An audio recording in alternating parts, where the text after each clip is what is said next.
Podcast da MIT Technology Review Brasil. Apresentado por Origin Health. Olá, bem-vindas e bem-vindos ao podcast da MIT Technology Review Brasil, apresentado pela Origin. Eu sou Laura Murta, estou com Camila Pepe e hoje a gente traz um artigo de Roberta Arinelli e Manuela Albuquerque, que faz parte da edição especial da MIT Technology Review Brasil sobre doenças raras. Lembrando que essa é a vertical de saúde da MIT Technology Review Brasil e semanalmente você pode acompanhar as nossas discussões sobre biotecnologia e inovação. O artigo diz que o Brasil é como um farol na América Latina no contexto da assistência a pessoas com doenças raras. Os exemplos positivos vão desde a articulação frutífera das associações de pacientes até o sucesso de iniciativas inovadoras como a Casa dos Raros, que pode ser replicada tanto em outras regiões brasileiras quanto em outros países. Existe um grande potencial de fortalecimento na rede de cuidado, mas os desafios para a execução integral da política nacional batem à porta. Ainda assim, o cenário brasileiro ele é propício para avanços e pode servir de inspiração para os países vizinhos. A Portaria 199, de 30 de janeiro de 2014, que instituiu a Política Nacional de Atenção Integral às Pessoas com Doenças Raras, completou 10 anos em 2024. Mas ao longo dessa década foram identificadas insuficiências que prejudicam sua efetividade. O médico geneticista Roberto Giuliani, fundador do Serviço de Genética Médica do Hospital das Clínicas de Porto Alegre, avalia que a portaria apenas reconheceu os serviços existentes, com consultas e equipamentos multidisciplinares, o que facilitou melhor remuneração para esses espaços, mas na prática não reduziu o tempo de espera para o diagnóstico de doenças raras.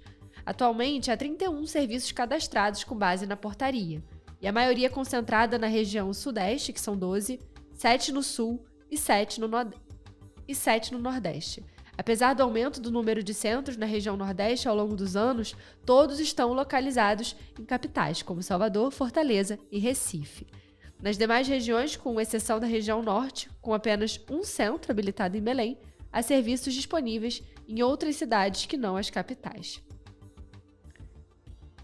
Com a característica marcante de ser um país de dimensões continentais e com oferta de sistema de saúde universal, o Brasil ele desenvolve ações por meio de um modelo tripartite, que é composto pelos governos federal, estadual e municipal. Antônio Daher, que é presidente da Casa Hunter e da Federação Brasileira de Associação de Doenças Raras, que é a FEBRARAS, ele tem um apanhado de sugestões que podem facilitar a implementação da portaria com mais efetividade, como tornar obrigatória a teleconsulta no centro de referência, a disponibilidade de equipes que atendam de maneira integrada e multidisciplinar para otimizar o atendimento e a realização de um censo das doenças raras para promover o entendimento, visibilidade e a previsibilidade para a criação de políticas específicas para a coordenação dos centros. E aí, Camila, falando agora um pouco sobre diagnóstico, das doenças raras, qual é a realidade no nosso país, até quando a gente pensa no SUS? Tanto no Brasil quanto em outros países latino-americanos, o diagnóstico de uma doença rara pode demorar vários anos, o que atrapalha as chances do paciente conseguir melhores desfechos na fase de tratamento. Antônio Daher conta que o tempo médio para diagnóstico no SUS é cerca de 5 anos e 4 meses, de acordo com dados do último congresso da Sociedade Genética Médica. Ele fala que, como 30% dos pacientes morrem antes dos 5 anos de idade, a maioria dessas crianças morre sem diagnóstico no Brasil.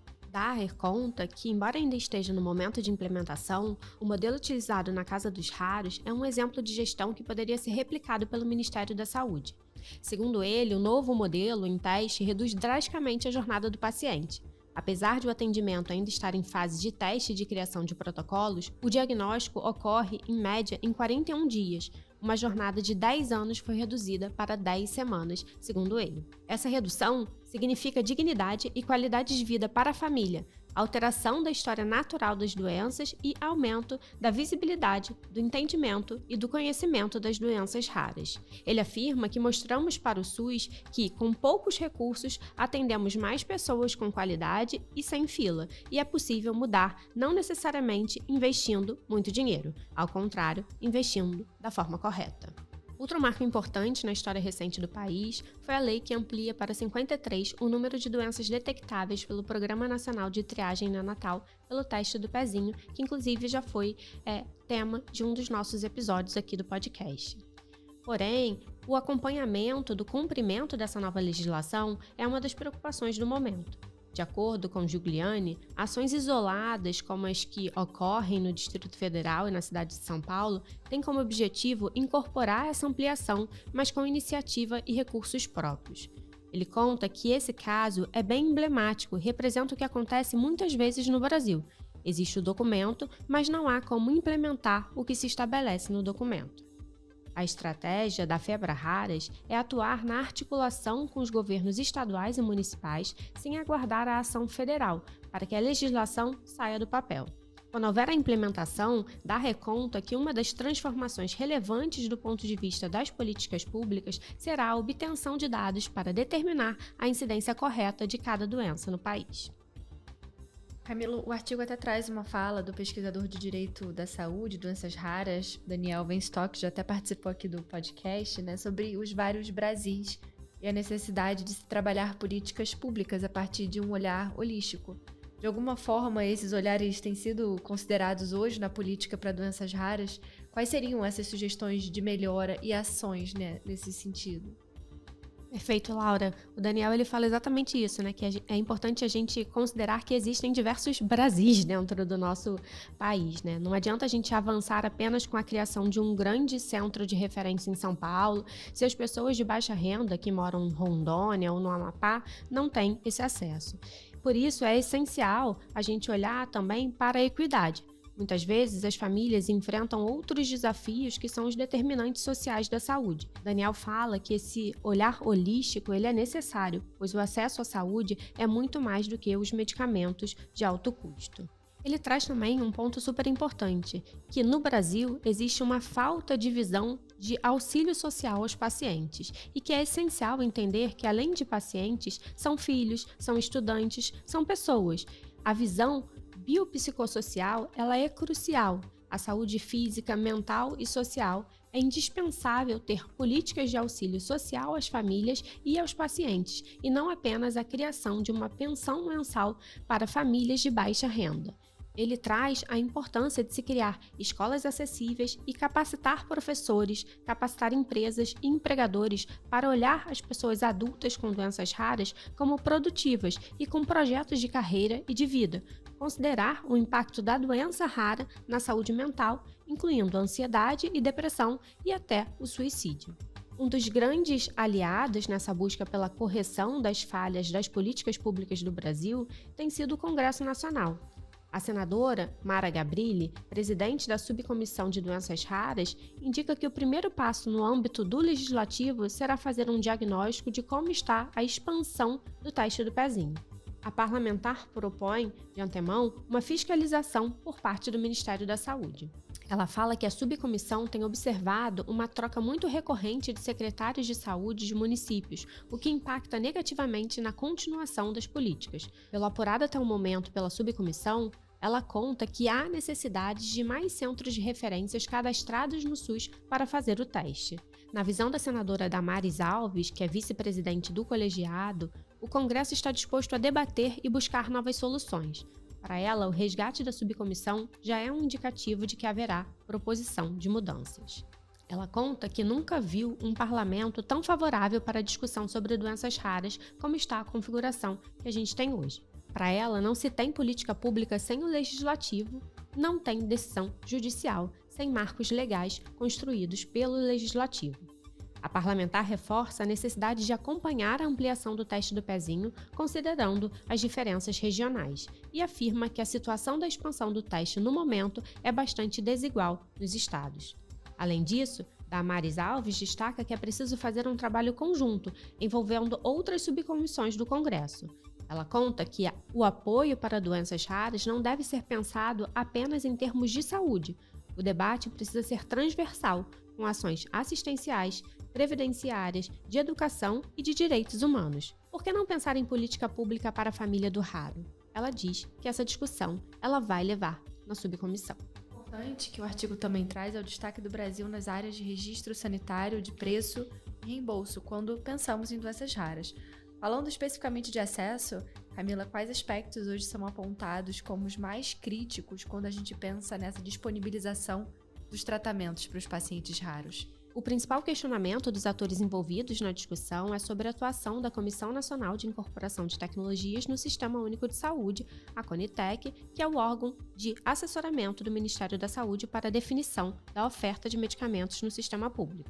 Em novembro de 2022, o colegiado publicou as recomendações finais sobre custo-efetividade nas decisões em saúde, incluindo pela primeira vez limiares para medicamentos órfãos. Daniel questiona a avaliação de tecnologias em saúde para doenças raras. Fala que no Brasil a Anvisa tem o Fast Track Approval, tem a Câmara de Regulação do Mercado de Medicamentos, a CMED, que também proporciona o preço máximo ao governo na compra. Porém, a fórmula, que é de 3 vezes o PIB per capita por ano de vida ajustado pela qualidade para medicamentos órfãos, é algo que ele gostaria de avaliar melhor. Ele diz que muitos especialistas criticam a fórmula e sugerem o MCDA, que é o Multi-Criteria Decision Analysis, para ser utilizado nesses casos. E diz que a análise de valor seria muito maior do que apenas o preço do medicamento e consideraria o valor social que eles proporcionam aos pacientes e a todos os stakeholders. O médico geneticista Roberto Giuliani também acredita que a análise feita pela CONITEC seja um gargalo na perspectiva do acesso a novas terapias. Ele conta que é necessária maior agilidade por parte da CONITEC na avaliação de incorporação e na elaboração dos protocolos. Para ele, o processo é lento e aquém das necessidades, e diz que o órgão precisa identificar maneiras de facilitar o acesso a terapias inovadoras eficazes e justificadas. O custo elevado é um desafio para o governo, mas é preciso encontrar caminhos para que os tratamentos efetivos cheguem aos pacientes com um preço razoável. Faça parte da comunidade MIT Technology Review Brasil e assine nosso conteúdo em mittechreview.com.br/assine. MIT Tech Review/assine. E hoje nossa entrevistada é a Verônica Stasiak, que é fundadora e diretora executiva do Instituto Unidos pela Vida. É um prazer ter você aqui com a gente hoje, Verônica. A gente trouxe aqui no episódio que a gente está com 10 anos da Política Nacional de Atenção Integral às Pessoas com Doenças Raras. E eu queria que você contasse um pouco do seu ponto de vista, o que mudou com a política e o que ainda precisa de atenção nesse cuidado do paciente raro. Primeiro, eu queria agradecer muito o convite e a oportunidade de estar aqui conversando com vocês. É uma alegria imensa para mim. Eu que tenho uma doença rara, né? Eu tenho fibrose cística, eu fui diagnosticada aos 23 anos de idade, já no estágio bastante avançado. E em se tratando de uma doença que hoje pode ser identificada no teste do pezinho, é inadmissível que a gente leve 23 anos para diagnosticar a fibrose cística. Infelizmente, essa história não é só minha, né? Não corresponde só à minha realidade. A gente vê muitas pessoas com doenças raras levando anos e anos até que recebam o seu diagnóstico correto. Eu tenho uma das doenças raras mais comuns, que é a fibrose cística, como eu comentei. A incidência dela é 1 a cada 10 mil nascidos vivos. E a gente tem, por conta de um defeito na condução de uma proteína no nosso organismo, uma manifestação bastante multidisciplinar, né, multissistêmica. Então, um dos principais sintomas da fibrose cística, por exemplo, é a tosse crônica, a pneumonia de repetição, um suor mais salgado que o normal. E eu tinha, em média, 4 a 5 pneumonias por ano, desde que eu nasci. E mesmo assim, morando numa capital de um estado, sendo atendida por médicos especialistas na área de, por exemplo, questão de pulmão, né, questão respiratória, que era o meu principal acometimento, eu levei 23 anos. Então, a gente precisa receber essa notícia e olhar para a política nacional de doenças raras, de atenção integral às pessoas com doenças raras, claro que com bastante entusiasmo, porque ter uma política especial para a atenção integral de pessoas com doenças raras é fundamental. E por mais que a gente tenha excelentes objetivos, como por exemplo a redução da mortalidade, estabelecimento de diretrizes de cuidado, atenção integral à saúde, ampliação, né, do acesso universal e regulado das pessoas com doenças raras, a garantia também do diagnóstico e tratamento e a qualificação da atenção às pessoas com doenças raras, por mais que sejam objetivos muito genuínos e que de fato englobam grande parte dos desafios, a gente tem aí, depois de 10 anos, uma regionalização do atendimento, né? Então a gente, dos mais de 30 serviços de referência habilitados, a maioria está no Sul e Sudeste, então a gente tem um país muito grande que precisa de atendimento igual, então a gente precisava avançar nisso, né? Nesse atendimento global a todas as pessoas do Brasil com doença rara. A gente tem aproximadamente 400 especialistas geneticistas no Brasil, que acaba sendo a especialidade que mais atua com as doenças raras. Portanto, a gente ainda falta muito para o impacto ser sentido por aqueles que convivem com uma doença rara. Então, a gente tem grandes desafios, né? Por mais que cada doença afete uma parcela pequena da população, doença rara é um problema de saúde pública, porque o conjunto tem um impacto significativo na saúde. No montante de doenças raras, por mais que cada uma afete um grupo pequeno, no montante elas são tão comuns quanto a diabetes e quanto a asma, né? Esse dado, inclusive, foi citado pela Sociedade Brasileira de Genética Médica, numa matéria ali do Dia Mundial das Doenças Raras. E também existia uma verdadeira odisseia para o diagnóstico, como eu comentei do meu próprio caso. Então, a gente tem uma inadequação dos sistemas médicos ainda, que impacta no diagnóstico tardio. Essa pessoa com doença rara precisa passar por inúmeras consultas e inúmeros especialistas até que ele consiga ter um diagnóstico quando consegue. A gente sabe que aproximadamente 20% dos casos ainda são sem diagnóstico. Então, a gente tem desconhecimento da população, desconhecimento dos profissionais da saúde. Essa distribuição regional dos serviços acaba impactando também, acaba impactando inclusive em tempo de fila para atendimento. A gente tem os poucos médicos especialistas, como o dado que eu trouxe sobre os geneticistas. A gente tem a maioria dos pacientes com diagnóstico tardio, de aproximadamente 5 anos aí para um diagnóstico, inclusive de acordo com a própria SBGM. O tempo médio de diagnóstico de 5 a 7 anos, isso apareceu inclusive no relatório da subcomissão permanente de atenção às pessoas com doenças raras, mas a gente sabe que esse número pode ser ainda maior, isso é um tempo médio, né? Como eu dei o meu exemplo de 23 anos, e isso tudo gera ansiedade, gera dificuldade financeira, gera aumento da morbidade. Então, de novo, por mais que a gente tenha um avanço com a instituição dessa política e que realmente ela é fundamental, e que, claro, né, representa um avanço significativo no cuidado, na inclusão dessas pessoas no sistema de saúde brasileiro, a gente ainda precisa continuar lutando, trabalhando, articulando, gerando dado pelo diagnóstico precoce, pelo acesso a medicamentos e às terapias, pela inclusão social e apoio psicossocial, por pesquisa e desenvolvimento. Então, em resumo, essa política, claro, representa um passo super importante na melhoria do cuidado dessas pessoas, mas a gente ainda tem desafios para garantir uma abordagem verdadeiramente abrangente e inclusiva. Verônica, o Brasil teve até destaque no cenário de assistência às pessoas com doenças raras pela pesquisa que foi desenvolvida pela Origin Health, e eu queria que você contasse um pouco como que você enxerga de aprendizado que a gente tem aqui até para inspirar outros países. Bom, eu mencionei alguns desafios agora há pouco que a gente observa aí no campo das doenças raras. De novo, o meu papel e minha posição, né, como uma pessoa que tem doença rara, uma pessoa que lidera uma associação de pacientes que representa uma doença rara, que tem atuado por esse grande ecossistema de doenças raras num ponto de vista um pouco mais guarda-chuva do que a representatividade de outras doenças de uma forma mais direta. E é claro que, dentre esses meus papéis e possibilidades de navegar nesses ambientes, a gente percebe que, sim, o Brasil tem feito progressos notáveis no campo da assistência à pessoa com doenças raras. A gente falou sobre alguns desafios há pouco e também de alguns avanços percebidos já ao longo desses 10 anos, mas é claro que algumas coisas e algumas lições aprendidas podem inspirar outros países a melhorar os seus próprios sistemas de saúde, né? Então a gente tem toda a questão, por exemplo, da abordagem multidisciplinar, que é extremamente fundamental no atendimento às pessoas com doenças raras.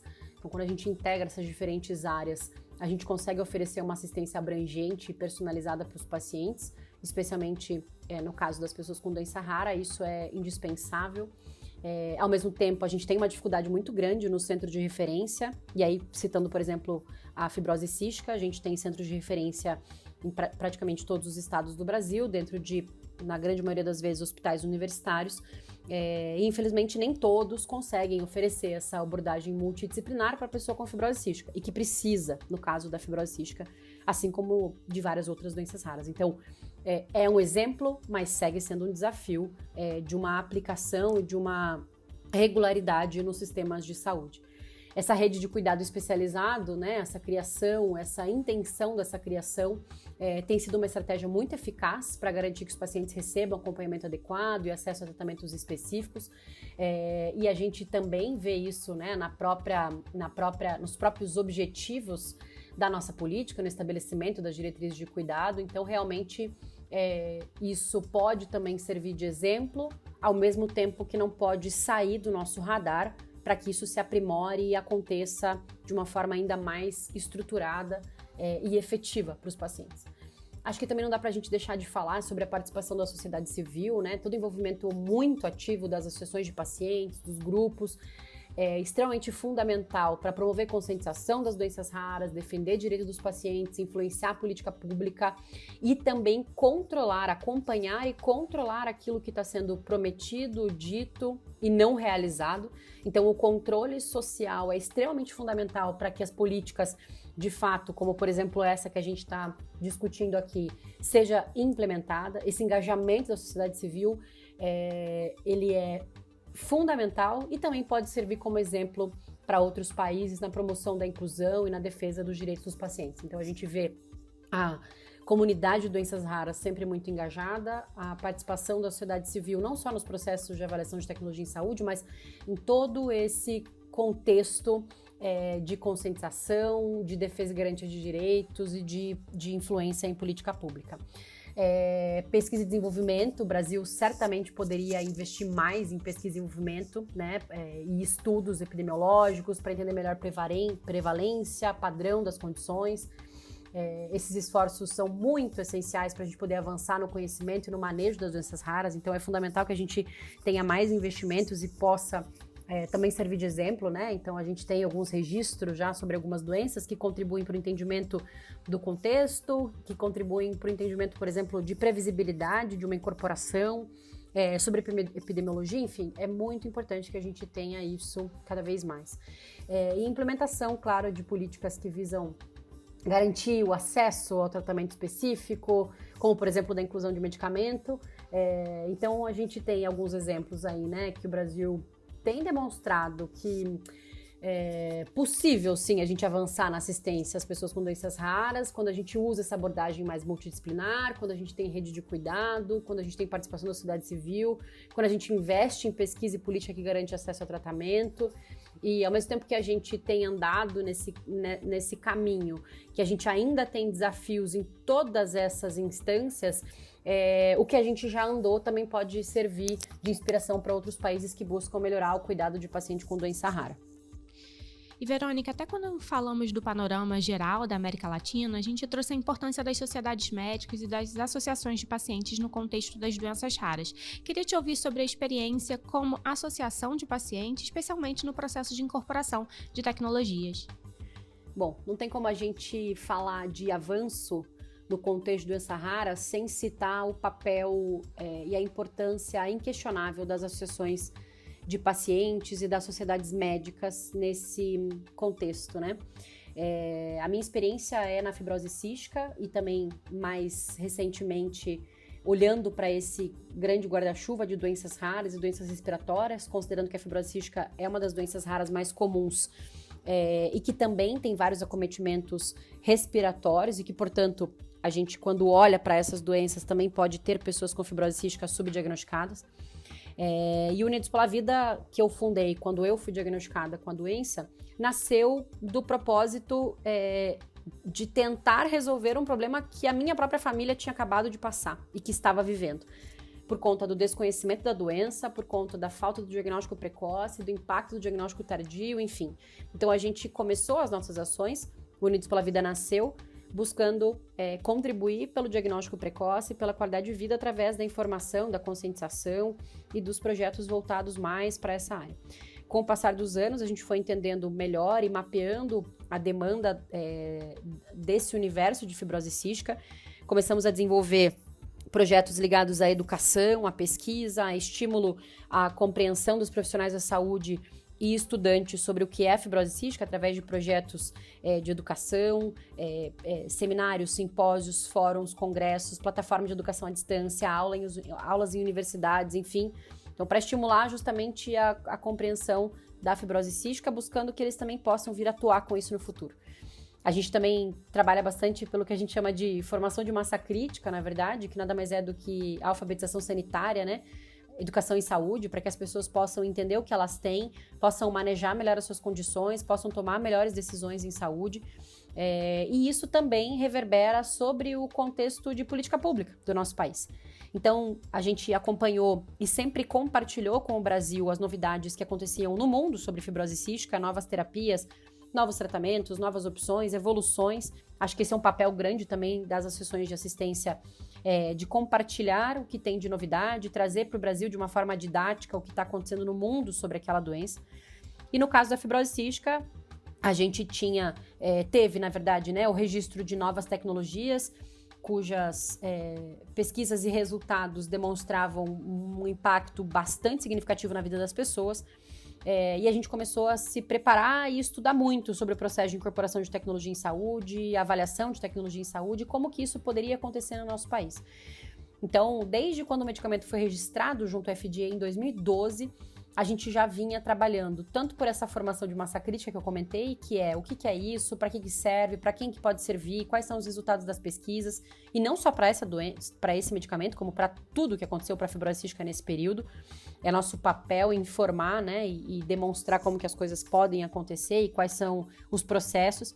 E aí, falando especificamente de incorporação, a gente veio fazendo um trabalho muito forte, tanto de geração de dado de vida real, então, tanto eu, enquanto pesquisadora, né, minha pesquisa de mestrado, eu fiz uma análise justamente sobre a utilização das consultas públicas no processo de tomada de decisão em ATS, no estudo de caso de fibrose cística.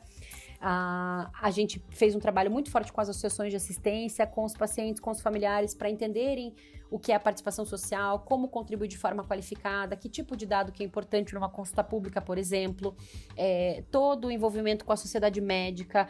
A Sociedade Médica de Fibrose Cística teve um papel muito importante nessa jornada também, tanto com a publicação do registro bianual, que é um dado que pode contribuir com a previsibilidade, né, das decisões em saúde, a epidemiologia da fibrose cística no Brasil. Então, são dados muito relevantes, publicação de várias pesquisas e estudos relatando questões reais do Brasil, né, de vida real do Brasil, de uso de novas tecnologias, enfim. Então, acho que as associações de assistência têm um papel inquestionável em resolver problemas que, infelizmente, a gente não tem, por exemplo, assegurados no governo, que é desde o conhecimento da doença até o conhecimento sobre os profissionais da saúde, né, sobre o que é a doença e como diagnosticar, o direito das pessoas de acessar determinadas medicações ou a busca pela garantia de um direito que ainda não foi assegurado. Então, as associações, primeiro, precisam entender muito bem como é que esses processos funcionam para, então, poder articular de uma forma mais adequada. Eu sempre brinco que advocacy é bater panela. Bater panela na porta certa, com a colher certa, com a tampa certa. Não adianta a gente ir bater panela na porta errada, que nada vai funcionar. E trazendo isso para a realidade, significa que a gente precisa entender os mecanismos, como que eles funcionam, para, então, poder incidir em políticas públicas ou também contribuir, por exemplo, pelo processo de incorporação de uma tecnologia no SUS. Verônica, você que também é pesquisadora de ATS, né, de avaliação de tecnologias em saúde, o que você tem visto como sugestão, novidade, pensando no processo de ATS para avaliação de tecnologias para doenças raras, que, como a gente sabe, muitas vezes acaba esbarrando nessa questão do alto custo dessas novas tecnologias? Bom, esse é meu lado acadêmico, né? Eu sou doutoranda do Programa de Ciências Farmacêuticas da Universidade Federal do Paraná, com ênfase em avaliação de tecnologia em saúde. Então, eu sigo estudando a participação social nos processos de ATS, tal qual eu fiz no mestrado e comentei brevemente recente. Eu acabei de participar do congresso da ISPOR, em Atlanta. E aí, quando você me pergunta sobre novidades, uma das coisas que eu mais vi lá, e que não é uma novidade, mas, como diz o ditado, o óbvio tem que ser dito, é a relevância cada vez mais acentuada e com cada vez mais necessidade de destaque e de consideração efetiva sobre o paciente no centro. Então, as nossas decisões estão sendo tomadas com o paciente no centro. A gente está, de fato, assegurando que o que ele precisa foi dito, foi ouvido e foi considerado. Então, aí eu não estou falando também só do processo de ATS.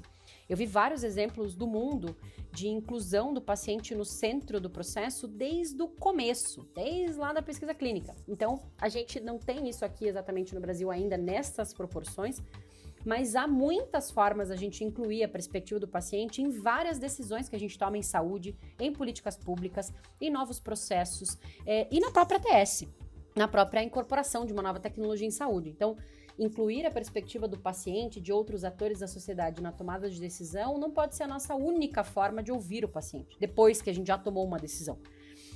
Então, acho que a grande sugestão e a grande reflexão que eu trouxe da ISPOR, pensando nesse aspecto de perspectiva do paciente, é o quanto a gente precisa incluir cada vez mais o paciente no centro do processo. Isso foi dito e reforçado na maioria absoluta das apresentações, né?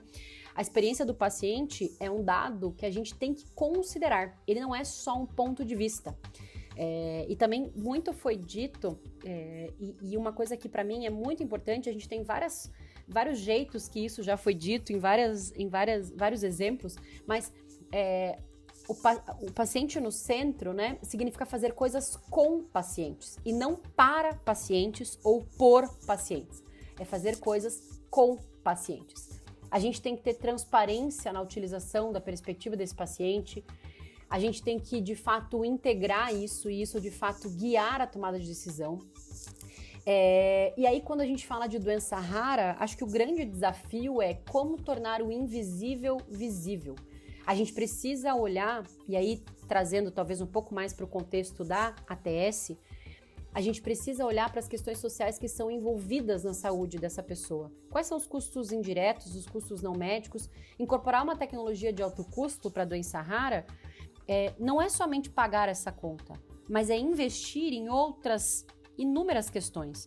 É fazer com que uma pessoa possa voltar a ser economicamente ativa, no exemplo de uma mãe, e a gente sabe que a carga majoritariamente recai sobre a figura feminina, culturalmente falando, e não só no aspecto das doenças raras, mas aqui com ainda maior ênfase, essa pessoa vai poder talvez voltar a trabalhar, talvez ter uma qualidade de vida melhor, por conta de um tratamento mais adequado para aquele paciente, para aquele filho que vai poder ter uma qualidade de vida melhor. Isso impacta todo o entorno. A gente não está captando com bastante fidedignidade esses aspectos todos.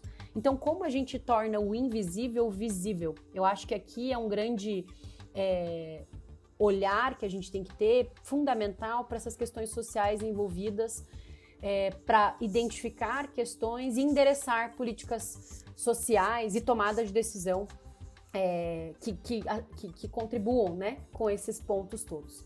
Então, a questão do alto custo, claro, infelizmente a gente acaba sempre esbarrando nisso. A gente percebe que a grande maioria das tomadas de decisão em ATS são majoritariamente baseadas na questão do custo. A gente tem um limiar de custo-efetividade que, embora seja na teoria sempre dito que é um critério, na prática a gente escuta que é o teto, que é o limite. A gente já ouviu várias formas, várias colocações, aliás, citando dessa maneira o limiar de custo-efetividade. Então a gente precisa olhar para tudo isso por esse viés também de que tem muitos custos invisíveis que a gente não está olhando. Tem muito dado que a gente está recebendo no processo de tomar decisão, que a gente não está ouvindo, que a gente não está considerando. E aí eu falo também muito dos decisores, né, dos tomadores de decisão, por exemplo, da Conitec. Então a gente está evoluindo, a gente tem mecanismos de participação social, a gente tem muitas coisas incríveis que aconteceram nesse processo todo, mas a gente ainda precisa evoluir em várias coisas. E a gente só vai conseguir evoluir quando todo mundo tiver, de fato, comprometido com uma metodologia adequada, com dados que são robustos e que devem ser incorporados, de fato, ao processo, e que a gente também passe a captar, olhar e integrar esses dados que são invisíveis, esses custos indiretos e todo esse entorno que uma pessoa com doença rara convive. Eu queria agradecer muito o espaço, é uma conversa que duraria horas, E eu tô à disposição aí de quem quiser continuar esse papo virtualmente ou pessoalmente. Obrigada e até a próxima. E antes de terminar, eu quero te convidar para acompanhar a gente nas nossas redes sociais. Vai lá em @MIT Tech Review BR e também te convidar para conhecer a nossa edição digital de abril, Energia em Revolução. Vai lá no nosso site, mittechreview.com.br. Semana que vem tem mais e eu espero você. Até lá! Você ouviu o podcast da MIT Technology Review Brasil. Apresentado por Origin Health. A maior publicação de tecnologia do mundo agora está no Brasil.